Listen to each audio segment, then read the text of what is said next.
আসসালামু আলাইকুম। আশা করছি আপনারা সকলেই ভালো আছেন। Bangladesh securities and exchange commission তাদের 820তম কমিশন সভায় বিডি পেইন্টস লিমিটেড নামে একটি কোম্পানিকে শেয়ার বাজার থেকে অর্থ উত্তোলন করার অনুমতি দিয়েছে। আজকের এই ভিডিওতে আমি আপনাদেরকে এই কোম্পানিটির অর্থ উত্তোলনের বিষয়টি সংক্ষেপে জানানোর চেষ্টা করব।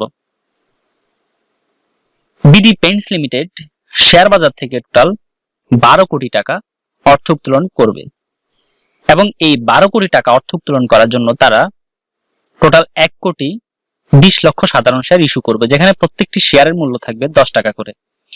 এই 12 কোটি টাকা তারা উত্তোলন করে তারা খরচ করবে কোম্পানির ভবন নির্মাণ, যন্ত্রপাতি ও সরঞ্জাম সংগ্রহ এবং তা স্থাপন, তারপর চলতি মূলধন এবং ইস্যু ব্যবস্থাপনার খরচ খাতে।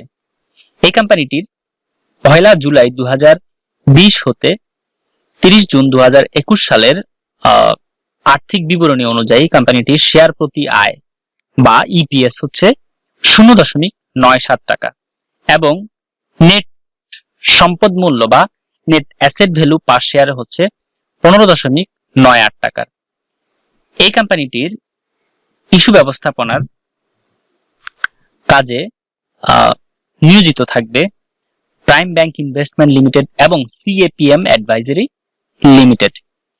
এই কোম্পানিটি শেয়ার বাজার থেকে অর্থ উত্তোলন করবে মূলত কিউআইও বা কোয়ালিফাইড ইনভেস্টর অফারের মাধ্যমে, যেখানে শুধুমাত্র একজন এলিজিবল ইনভেস্টর আবেদন করতে পারবেন।